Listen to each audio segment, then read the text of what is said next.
కవిత arrest ద్వారా మీకు బీజేపీకి సంబంధం లేదు అని చెప్పి ప్రజలు నమ్ముతారు అనుకుంటున్నారా? అసలు మాకు బీజేపీకి సంబంధం ఉందని ఎవరు అనుకుంటున్నారు అని మీరు అనుకుంటున్నారు? అసెంబ్లీ ఎన్నికల్లో అదే ప్రధాన ఎజెండా అయింది. ఓడించింది ఎవరండి? బండి సంజయ్ని ఓడించింది ఎవరు? గంగుల కమలాకర్ బీఆర్ఎస్ అభ్యర్థి. రఘునందన్ రావుని ఓడించింది ఎవరు? కొత్త ప్రభాకర్ రెడ్డి బీఆర్ఎస్ అభ్యర్థి. ఈటెల రాజేందర్ గారిని ఓడించింది ఎవరు? కేసీఆర్ గారు, కౌశిక్ రెడ్డి గారు. అదేవిధంగా సోయం బాబురావు గారిని ఓడించింది ఎవరు? మా అభ్యర్థి అనిల్ జాదవ్. బీజేపీకి సంబంధించిన హేమాహేమీలందరినీ ఓడించిన బీఆర్ఎస్ను పట్టుకొని చావలేని చేతగాని కాంగ్రెస్ పార్టీ వాళ్ళు థర్డ్ ప్లేస్కి పోతే వాకు లేని రంకు అంటగట్టి మాకేదో సంబంధం అంటగట్టి మీరు వాళ్ళు ఒకటే కదా అంటే ఏం సమాధానం చెప్పాలి? ఆ పార్టీని చావచితగొట్టింది మేము కదా.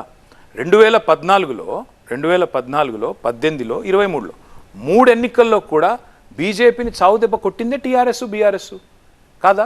చూడండి, ఆఖరికి ఒకే ఒక్క సీటు లాస్ట్ ఎలక్షన్లో ఒకే ఒక్కడు రాజాసింగ్ బీజేపీ నుంచి. ఈసారి కూడా 64 సీట్లలో బీజేపీ డిపాజిట్లు గల్లంతైనాయి.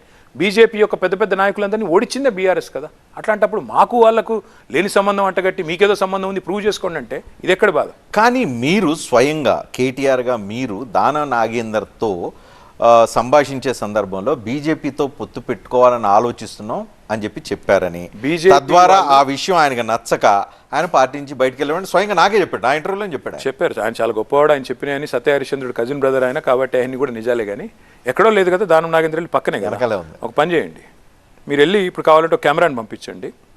నాగేందర్ గారు టీఆర్ఎస్ పార్టీలో ఉన్నన్ని రోజులు వెనకాల ఒక నాలా కబ్జా పెట్టాలని ట్రై చేశాడు ఆయన ఇంటి వెనకాల. మేము కానీలేదు. ఇప్పుడు వెళ్ళి అక్కడ మీరు చూడండి, మొన్నటిదాకా బోర్డ్స్ ఉన్నాయి, బ్లూ బోర్డులు, మా ప్రభుత్వం ఉన్న నాళ్ళు ఉన్నాయి, దిస్ ఈజ్ గవర్నమెంట్ ల్యాండ్ అని. ఇప్పుడు అదే బోర్డును మాయం చేశారు, వెనకాల మొత్తం ఆయన కలుపుకున్నారు. కావాలంటే మీకు ఫుటేజ్ పంపుతాను, మీ టీవీ 9లో వేయండి, లేదా మీరు కెమెరాను పంపండి. ఇక అట్లాంటి నాగేందర్ ఆయనకి రేవంత్ రెడ్డి గారు ఇచ్చిన నజరానా తీసుకొని పార్టీలు మారే నాగేందర్ కూడా వెనకాల ఉన్న 700 గదాలు నాలా కబ్జా పెట్టిన నాగేందర్ గారు కూడా మాట్లాడితే దాన్ని మీరు ఏదో పెద్ద సత్య హరిశ్చంద్రుడు కజిన్ బ్రదర్ అన్నట్టు మీరు మాట్లాడితే ఏం చెప్పాలి నేను ఆయన గురించి?